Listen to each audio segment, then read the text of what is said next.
start looking at relationships, we want to kind of frame them against two different types of relationships we're looking at having, or two different ways we deal with relationships. And marketing and sales often are bundled together. Now, if anybody's been in a corporate environment, you'll know they'll have a marketing department and then they'll have a sales department. But often in a small company, that's normally the same person. How many people here are the marketing person and the salesperson? And operations? And personnel? Okay. Well, we have to start, even though we do them together, we have to kind of separate the two because there are very distinct activities that happen and they're very distinct things that we do when we do marketing versus sales. So this chart kind of gives an idea of the difference. Marketing, when you look at your approach to marketing, you're determining future needs. It has a strategy in place to meet those needs for long-term relationships. So the key there is marketing is a broad picture. Whereas in sales, you're looking at often filling a need right there and you're actually trying to make a sale. Okay? So marketing is more of a long-term. The process when you're marketing to everybody. Okay, we'll show you your sales process, hopefully, you funnel those people down to people that are generally great leads, okay? So your marketing is out to everybody. And so you have to pay attention to that when you look at how you communicate and what relationships you're building. As a matter of fact, the marketing is going to help fill the funnel that's going to bring the people down to you. So you have to make sure your marketing is reaching the right people. Focus. When you're looking at marketing, your focus is to fulfill their customers' wants and needs through products and services that the company can offer. Okay? We're going to talk about the fact that in some cases, you may want to expand the products that you offer. Okay? And that will come from having the type of relationship that you can find out what your customers' needs are. See, often we haven't built a type of relationship with a customer that they'll tell us their needs. So this is why this is very important that you have the right relationship so you can get this information. Okay, often in sales, you're just trying to reach a sales objective. Okay? Again, the horizon for marketing is long-term. Sales is generally short-term. Now, I'm not saying either one is better than the other. You need them both. But you have to understand the mindset of when I'm in a marketing mode and when I'm in a sales mode. Your market, you're trying to identify customers' needs. We're going to talk about marketing research, create products to meet those needs, and then promote those products. Okay, and the sales is after that product has been created, and now you're trying to get it to the customer. In the strategy section, you're trying to pull everybody in with the marketing. Just you cast out your net, you're trying to pull everybody in, and then from there, with sales, you start to kind of push to certain people. Concept, again, wider versus narrow. And the priority in marketing is to reach the customer and build long-lasting relationships, okay? Selling is the ultimate result of marketing. When I was first graduated from college, my second job was with a pharmaceutical sales company. And one of the guys that trained me told me, he said, if you make a sale, you'll make a commission. He said, but if you make a friend, you can make a fortune. He said, so don't go around just trying to make sales. Or don't go around just trying, in your case, don't go around just trying to get a project. Because that might give you something on your balance sheet that month. But if you can build a relationship with somebody, if you can build a friendship with somebody, you can actually build a nice revenue stream for years to come. So when you look at your marketing versus sales, start to really hone in on how I can make this not just a one hit, not just a one project. I work on this project, I don't work for a couple of months till maybe I work again. You want to start building those relationships that'll be more long lasting. These are some of the activities that go along with marketing. Now, for all those that don't know, Sandra Marks is my much older sister. And and besides having the same mother and father in common, we also both had degrees in marketing. Well, Sandra decided to go into research. I decided to go into sales when we got out. And so I became aware of this very early because it was such a distinct difference between what we were doing. I think in Sandra's first job, believe it or not, she was selling aluminum. Okay, how exciting. Now, she wasn't selling, she was researching aluminum. She would call me and say, we're trying to find out this aluminum is this thick and who the customers are across the country. It was just boring to me because it was just all this research, all these graphs and demographics she was pulling up. Whereas I was taught to go out and make sales. And so I could see just from our conversations how the different activities work. So for example, with Sandra, with consumer research, she had to find out every possible use for that aluminum. And she had to find every possible customer. And her scope was nationwide. And so they would have surveys all across. They have things out in focus groups all across the country, all about aluminum foil, right? Okay. Then once they found out what people, who the customers were, they found out what kind of things they were needing. And they started to design products to meet those needs. So again, just from that research, they knew that they had a certain product they had to try to create. Then once they created that product, they had to go out and try to advertise and get people to be aware that it was ready and that they were the brand to use. So if you take the same example with you, or in construction, you want to do research. And a lot of the stuff that you're going to be learning in BJC 101 from these different meetings that we have, there are opportunities to get research. As you're talking to people, what are some of the things that you see that are working for you, that are not working for you? Gathering information. You want to take a full advantage of all these contacts to really get a wealth of information on your side. So with all that research, you'll be doing through these meetings. Then once you have that, and in some cases, you may not be designing a new product, but you may be honing your existing product. What is it in the healthcare industry that I need to change to make my product more effective, or to make my service where they'll like it better? Okay? And then the last part of that is going to be the branding and the advertising. Once you get to those two levels, if you can have a great product, but unless people know who you are, where you are, how to get in touch with you, it'll just sit there. So you're going to look at how you advertise. Do you have a website? Now, when you talk about advertising, there is the advertising that's print media, but there's also a thing called branding, which means that when you have people on the job site, then you have a shirt on that says your company. We had a project I was working with out of Missouri, but I was going out to meet the minority contractors, and I would have to almost search for them because there was nothing they had on that job site that said who they were. Matter of fact, sometimes they're wearing shirts that were advertising other companies. So you have to realize that when your people go out, they are marketing for you. People need to know who they are.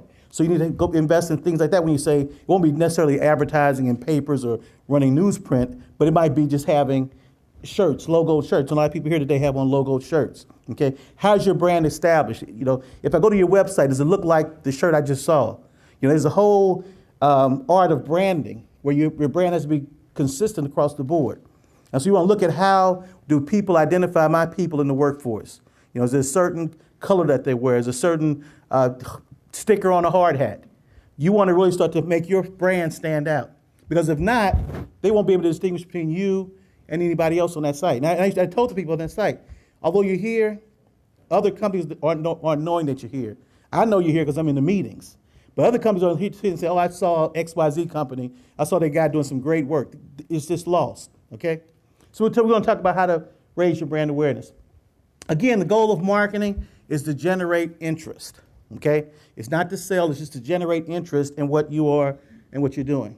Now then, on the other hand, with sales, those activities, again, are focused on converting prospects to actual paying customers. So through your marketing, you've got a whole list of people that you now are considering people that could possibly use your services. You start to narrow those down. Again, the way this narrowing process comes is from your relationships with those people. You find out when they're prospects, you find out, like as Marvin said, what are their hot buttons, what are the things they're interested in, where are some similarities between your services and what their needs are, and you hone them down into a point where they become leads. And then in the sales process, you actually turn those leads into customers, okay? But again, it's a process. So many times I've seen people trying to sell or spending a lot of time selling to suspects and prospects when they haven't yet developed a true lead. So you want to make sure that you know when to get into sales modes as opposed to marketing mode. Now, as you look at business relationships, you're going to be constantly, am I marketing, am I selling? What approach should I be using? So I want to go through what we call the 4 stages of a business relationship. There's awareness, there's knowledge, there's liking, and then there's trusting, okay? These are the 4 stages of a business relationship. The first stage, awareness, is probably, everybody starts off there. They know who you are, they know what your company does, they know you exist, but they're not really confident in you or your work. They've never had a relationship with you at all. They just know that you are in the industry, okay? And you don't want to stay at level 1 for very long, okay? Because level 1, they just say, okay, yeah, I heard of that company, but that's as far as they know about you. You want to go to level 2, which is knowledge. Now, with the capacity building warehouse, that is where you're going to be able to enter to the knowledge phase. We're collecting a lot of information about your business.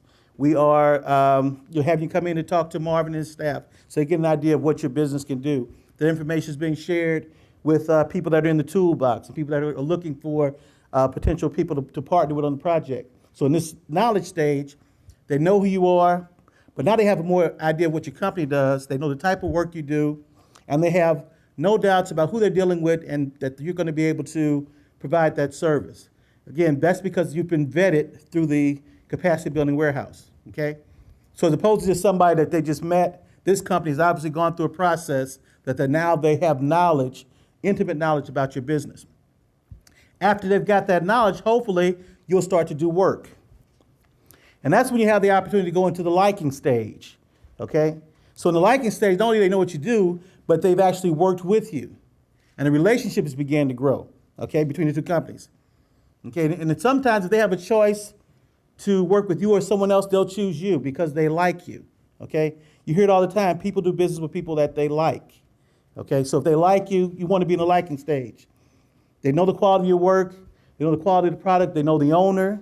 They have a comfortable relationship with them. If they have an opportunity to do business, they'll do business with you. Now, unfortunately, most people stop and get comfortable with the liking stage and say, okay, I'll just be here. But there's a fourth stage, which is the trust stage. And the trust stage is probably rare. In a lot of companies, it will probably rarely be reached because we never push the relationship past liking, okay? When you actually enter the trust relationship is when you start to develop strategic partnerships. So not only are we talking to you about this project, but we're going to also, at the very beginning, strategize with you on how we can do other work together. We're going to form an alliance with you to do other things together. Now, again, on normal construction projects, you normally probably don't have the length of time that it would take to build the trust relationship. But on a project as long as this one, there's enough time that you should really be able to form the type of relationships with the repetitive work that you should be able to get to this trust level.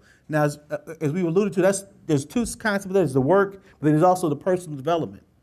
You have to be developed to the type of person that they're going to trust, feel confident with, that when they sit down to plan out their strategy for a project, that they want you sitting at the table in the planning phase, not in the now we've all figured it out, now let's go find people to fulfill. You want to get to that point that when they hear a project and they're putting together their team, you're there at the table at the beginning, okay? And again, it's going to take a while to get to that, but I'm hopeful and I'm sure that after 5-10 years of this process, when this is over, we should have those types of relationships. Can you give me a quick example of what a suspect would be versus a prospect? Okay. Let's say, for example, I'll say I'm in the concrete business, okay? A suspect would be anybody in the region that would have a need for concrete, okay? But once you break that down even further, I might say, well, I want concrete in the area of, I'm going to really sound construction illiterate now, shouldn't it, people? I want concrete for foundations. Is that close? I want structural.